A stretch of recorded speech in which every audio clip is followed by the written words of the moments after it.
Inilah yang ku miliki dan ku hargai,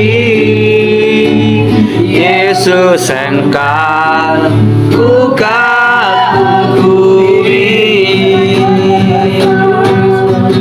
ya terbesar dalam hidupku, pengorbananmu yang selamatkanku, engkaulah harta yang tak ternilai.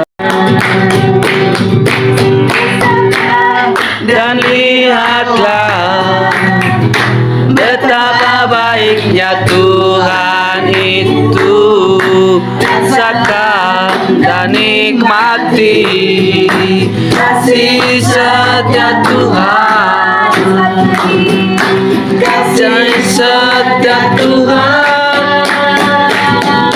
Syukur bagimu Tuhan, segala hormat bagimu Tuhan, Allah yang mengasihiku, Allah yang memeliharaku. Semua dapat kau lakukan,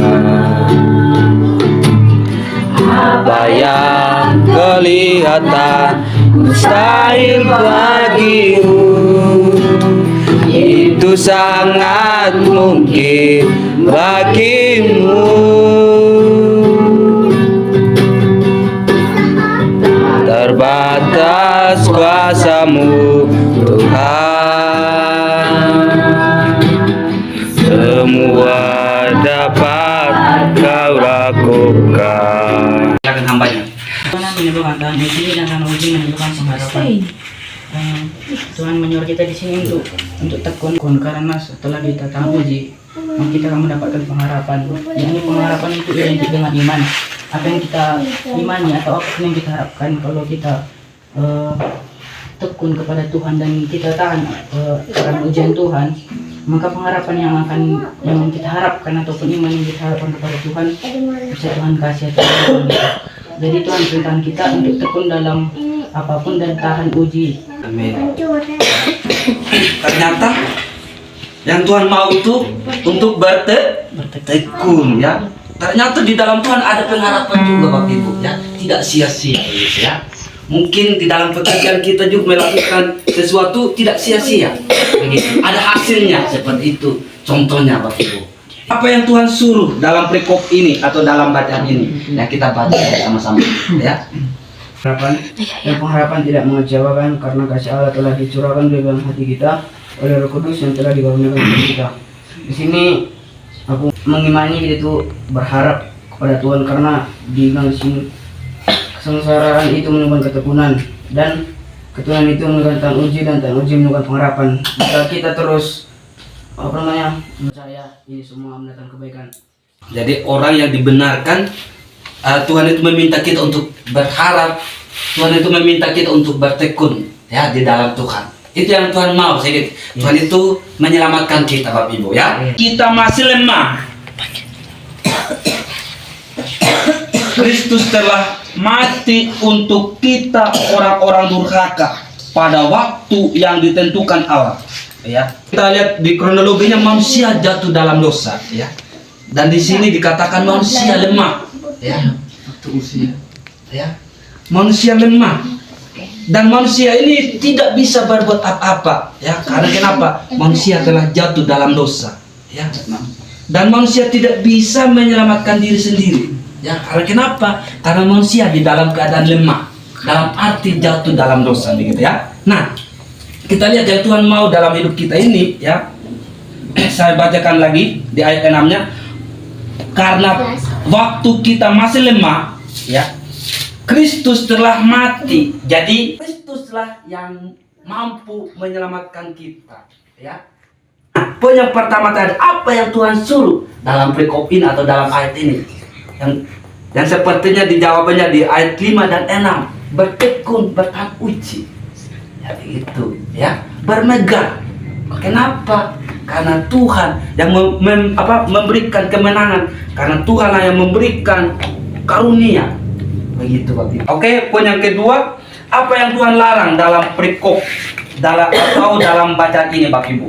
Poin yang kedua, sekali lagi saya bacakan apa yang Tuhan larang dalam perikop atau dalam bacaan ini. Ya. Ketika Tuhan Yesus mati di atas salib, begitu. Apa yang Tuhan larang begitu? Tuhan minta itu apa? Kristus telah mati untuk kita orang-orang durhaka pada waktu yang ditentukan oleh Allah. Jadi yang poin kedua ini apa yang Tuhan larang dalam perikop, ya.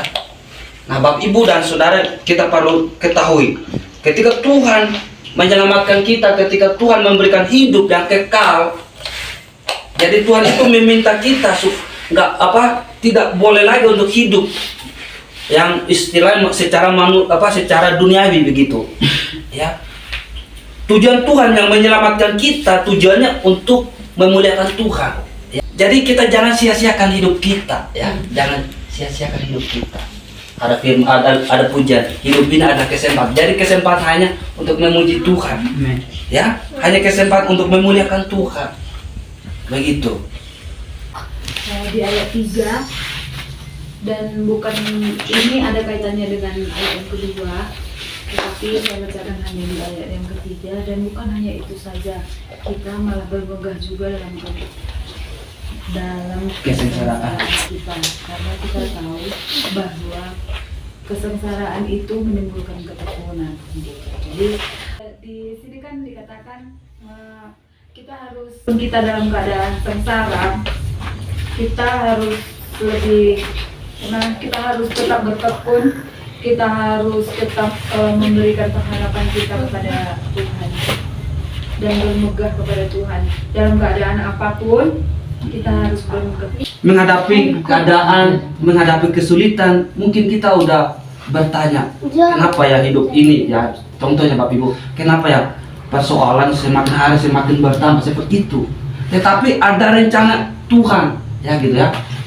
Oleh karena itu firman Tuhan mengajar kita untuk tetap bertekun. Firman Tuhan mengajar untuk kita berharap. Nah, firman Tuhan tadi memberikan contoh seperti ujian gitu ya. Kalau lihat ya Bapak Ibu, kalau emas semakin bakar dan semakin murni. Iya. Nah, ketika tahan uji akan menikmati hasil Bapak Ibu. Nah, contohnya kita di baik SD, SMP, SMA ada namanya ujian. Amin. Amin. Itu ada namanya ujian. Kenapa?